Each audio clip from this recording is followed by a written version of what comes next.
रायपुर से बड़ी खबर आ रही है। साय कैबिनेट की बैठक खत्म हो गई है। डिप्टी सीएम अरुण साव इस बारे में जानकारी दे रहे हैं। नागरिकों, संगठनों एवं विशेषज्ञों से व्यापक सुझाव लेकर यूनिफॉर्म सिविल कोड का प्रारूप तैयार करेगी। यह समिति वेब पोर्टल के माध्यम से फीडबैक भी आमंत्रित कर सकती है। समिति के सिफारिशों के आधार पर तैयार प्रारूप को विधि सम्मत प्रक्रिया के तहत मंत्रिपरिषद से अनुमोदन के बाद विधानसभा में प्रस्तुत किया जाएगा, जिससे राज्य में एक समान एवं पारदर्शी नागरिक कानून व्यवस्था लागू हो सके। मंत्रिपरिषद ने महिलाओं के हित में एक महत्वपूर्ण निर्णय लिया है कि महिलाओं के नाम पर होने वाले भूमि रजिस्ट्रेशन पर लगने वाले शुल्क में 50% की कमी की जाएगी। इसका उद्देश्य महिलाओं को संपत्ति अर्जन के लिए प्रोत्साहित करना एवं उन्हें आर्थिक रूप से सशक्त बनाना है। इस निर्णय से सरकार को लगभग 153 करोड़ की राजस्व की कमी होगी, लेकिन महिला सशक्तिकरण के लिए इसे महत्वपूर्ण कदम माना जा रहा है। मंत्रिपरिषद की बैठक में राज्य के सेवारत सैनिकों, भूतपूर्व सैनिकों एवं उनकी विधवाओं के हित में एक महत्वपूर्ण निर्णय लिया गया, जिसके तहत उन्हें जीवन काल में एक बार छत्तीसगढ़ राज्य के भीतर 25 लाख रुपये तक के संपत्ति यानी भूमि या भवन क्रय करने पर देय स्टाम्प शुल्क में 25% की छूट प्रदान किया जाएगा। देश सेवा में समर्पित सैनिकों का जीवन प्रायः स्थानांतरण एवं अस्थायित्व से भरा होता है, जिसके बाद वह स्थायी निवास के लिए संपत्ति क्रय करते हैं। ऐसे में यह निर्णय उन्हें आर्थिक राहत प्रदान करेगा। मंत्रिपरिषद द्वारा छत्तीसगढ़ औद्योगिक भूमि एवं भवन प्रबंधन नियम 2015 में संशोधन के प्रस्ताव का अनुमोदन किया गया। इस संशोधन से सेवा क्षेत्र को आवंटन हेतु स्पष्ट वैधानिक पात्रता मिलेगी। भूमि आवंटन प्रावधानों में न्यूनतम एवं अधिकतम सीमा का तार्किक सामंजस्य स्थापित होगा। लैंड बैंक भूखंडों हेतु अप्रोच रोड का वैधानिक प्रावधान किया गया है। एनबीएफसी सहित वित्तीय संस्थानों को सम्मिलित करने से उद्योगों के लिए ऋण उपलब्धता के विकल्प बढ़ेंगे। कंपनियों में शेयर धारिता परिवर्तन से संबंधित प्रावधानों में व्यवहारिक स्पष्टता आएगी और ईज ऑफ डूइंग बिजनेस सुनिश्चित होगा। पीपीपी मॉडल के लिए स्पष्ट प्रावधान से निजी निवेश एवं औद्योगिक अवसंरचना विकास को प्रोत्साहन मिलेगा। छत्तीसगढ़ गौड़ खनिज साधारण रेत उत्खनन एवं व्यवसाय नियम 2025 में संशोधन को अनुमोदित किया गया। अब केंद्र या राज्य सरकार के सार्वजनिक उपक्रम जैसे Chhattisgarh mineral development corporation limited को रेत खदानें आरक्षित की जा सकेगी। इससे पट्टेदार के एकाधिकार के फलस्वरूप उत्पन्न रेत की आपूर्ति संकट में कमी आएगी तथा दुर्गम क्षेत्रों में रेत खदानों के सुगम संचालन सहित रेत की सुगम उपलब्धता सुनिश्चित हो सकेगी। मंत्रिपरिषद की बैठक में छत्तीसगढ़ गौड़ खनिज नियम 2015 में व्यापक संशोधन के प्रस्ताव का अनुमोदन किया गया। इस संशोधन का उद्देश्य खनन क्षेत्र में पारदर्शिता, नियंत्रण एवं राजस्व वृद्धि सुनिश्चित करना है। अवैध खनन को रोकना तथा प्रक्रिया का सरलीकरण करना है। गौड़ खनिज की ऐसी खदानें जो अकारण बंद रहती है अथवा शिथिल रहती है में कठोर प्रावधान लाया गया है। अब इन खदानों के अनिवार्य भाटक दर में 30 वर्षों के बाद वृद्धि की गई है। इन खदानों को व्यापगत लैप्स घोषित किए जाने संबंधी कठोर प्रावधानों को नियमों में शामिल किया गया है, जिसके फलस्वरूप ऐसी खदानों का संचालन अनिवार्य रूप से किए जाने की बाध्यता सुनिश्चित होगी और खनिजों के अवैध उत्खनन, परिवहन, भंडारण पर कठोर दंड का प्रावधान किया गया है, जिससे न्यूनतम जुर्माना 25,000 रुपये निर्धारित किया गया है कि जो कि 5 लाख रुपए तक भी हो सकता है। अवैध परिवहन के मामलों में सुपुर्दगी दिए जाने हेतु जमानत राशि का भी निर्धारण किया गया है। ईज ऑफ डूइंग बिजनेस के तहत रॉयल्टी चुकता प्रमाण पत्र संबंधी प्रावधान को पूरे प्रदेश में एक समान लागू किया जा रहा है। इसके अतिरिक्त उत्खनन पट्टों के समामेलन अनुबंध पश्चात भू प्रवेश एवं पर्यावरणीय शर्तों के अनुरूप संचालन जैसे प्रावधानों को भी सुदृढ़ किया गया है, जिससे खनिज संसाधनों के सुव्यवस्थित दोहन और राज्य के आर्थिक सुदृढ़ीकरण को बल मिलेगा।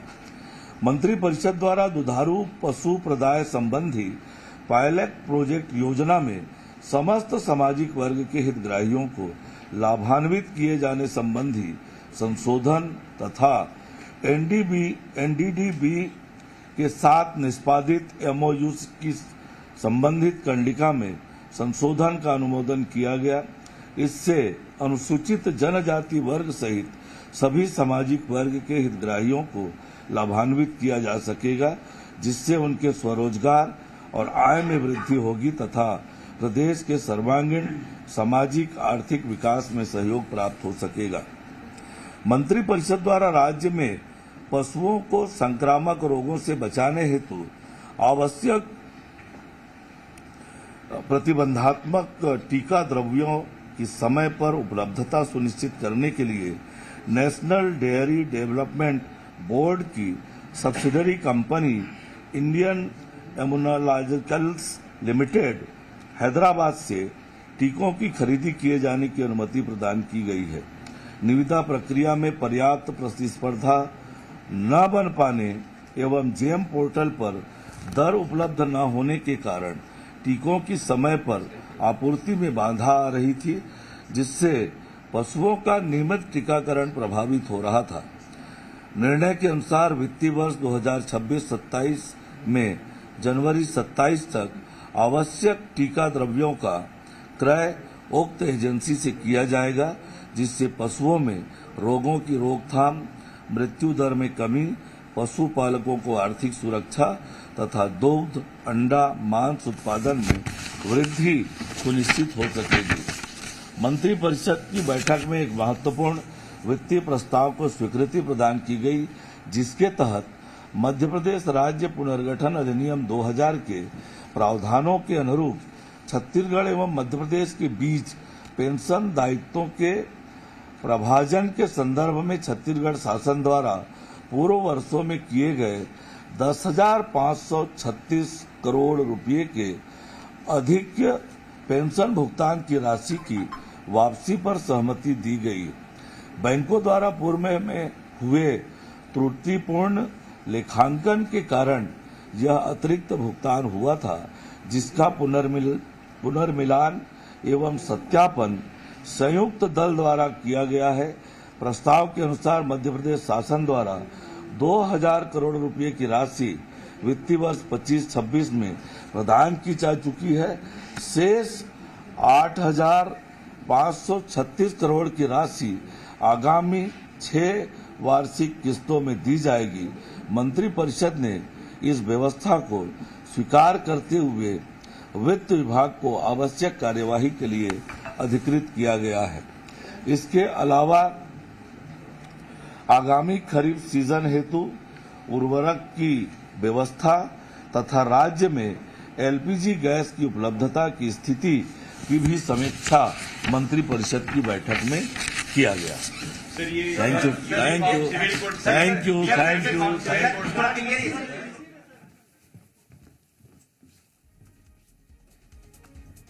छत्तीसगढ़ में यूनिफॉर्म सिविल कोड लागू होगा। इस वक्त की बड़ी खबर, कैबिनेट की बैठक खत्म होने के बाद डिप्टी सीएम अरुण साव ने फैसलों को लेकर जानकारी साझा की। साय कैबिनेट की बैठक में बड़ा फैसला लिया गया है। छत्तीसगढ़ में यूनिफॉर्म सिविल कोड लागू होगा। ये आज की बड़ी खबर छत्तीसगढ़ से आ रही है। यूसीसी लागू करने के लिए कमेटी का गठन होगा।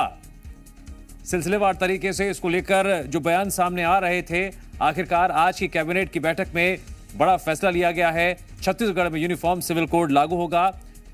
यूसीसी लागू करने के लिए बाकायदा कमेटी बनेगी।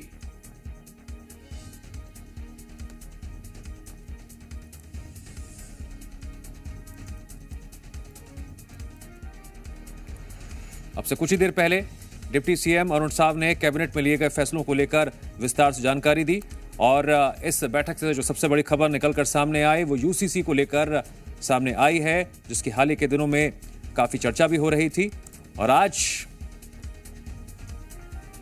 बड़ा फैसला लिया गया है। जी मीडिया संवाददाता सत्यप्रकाश जुड़ गए हैं इस खबर पर और अधिक जानकारी के लिए। सत्यप्रकाश, यूसीसी लागू करने के लिए कमेटी बनेगी और यूसीसी छत्तीसगढ़ में लागू होगा। आज कैबिनेट की बैठक में क्या फैसला लिया गया इसको लेकर? देखिए, आपसे मुश्किल 2 मिनट पहले ही ये जानकारी सामने निकल के आई है और जी मध्य प्रदेश छत्तीसगढ़ दर्शकों को बता रहा है, छत्तीसगढ़ के तमाम लोगों को बता रहा है, क्योंकि उनसे जुड़ा हुआ सीधा सीधा यह मामला है। एक देश एक कानून की बात बहुत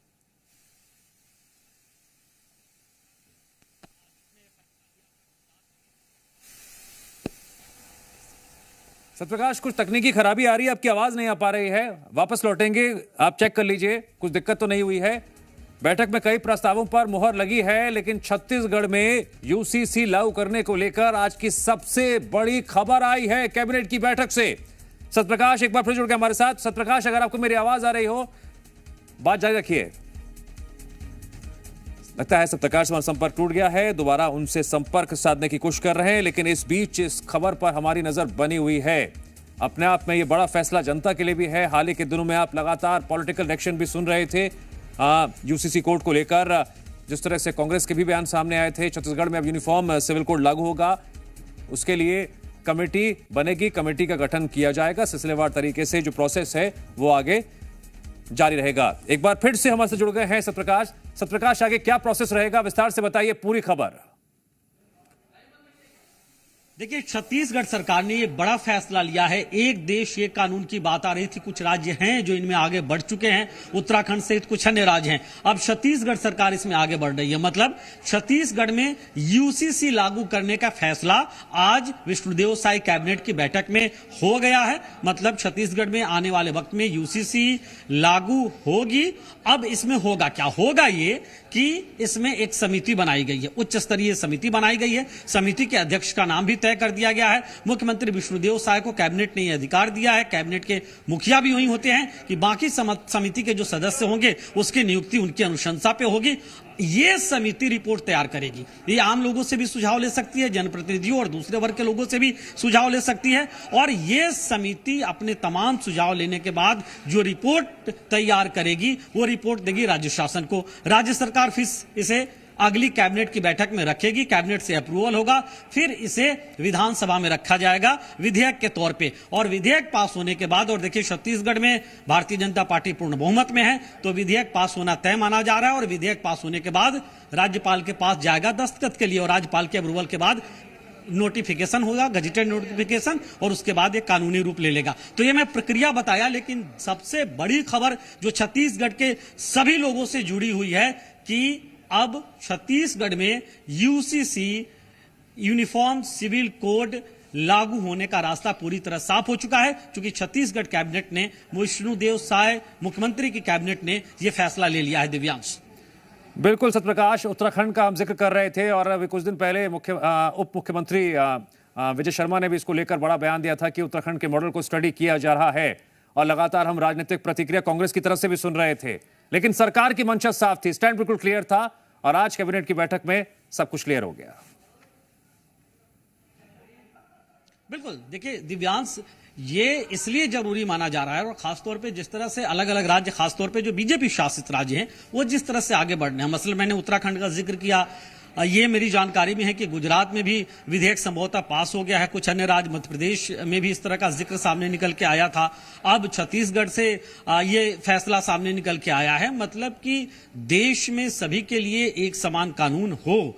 अब अगर किसी के लिए विवाह के लिए अलग कानून हो और किसी के लिए विवाह के लिए अलग कानून हो, तो उसके बजाय देश में हर चीज के लिए एक कानून हो, ये बहुत जरूरी है इंश्योर करना, ऐसा भारतीय जनता पार्टी मानती है। और मुझे लगता है कि जिस तरह से भारतीय जनता पार्टी की अलग अलग राज्यों की सरकारें आगे बढ़ रही है, अभी आने वाले वक्त में कुछ अन्य राज्य से लेकर फैसला लेंगे, लेकिन छत्तीसगढ़ जो है वो ऐसा राज्य बन रहा है अभी, क्योंकि छत्तीसगढ़ में भी ये चर्चा निश्चित तौर पर, जिस तरह से आपने जिक्र किया कि विजय शर्मा पिछले दिनों में या औपचारिक बातचीत में या मीडिया से भी मुखातिब होने पर अगर इससे जुड़े सवाल उनसे पूछे जा रहे थे तो कुछ संकेत जरूर दे रहे थे, लेकिन अब वो पूरी तरह से स्पष्ट हो चुका है। आज कैबिनेट में इसका प्रस्ताव आया और विष्णुदेव साय कैबिनेट ने फैसला ले लिया है। अब उच्च स्तरीय समिति का गठन भी हो गया, अध्यक्ष की नियुक्ति हो गई है और समिति अपने सुझाव जो है पूरी रिपोर्ट तैयार करके राज्य सरकार को देगी। यूसीसी को लेकर सरकार का रोड मैप बिल्कुल तैयार है। आज की बड़ी खबर है। सत्यप्रकाश, जानकारी के लिए आपका शुक्रिया।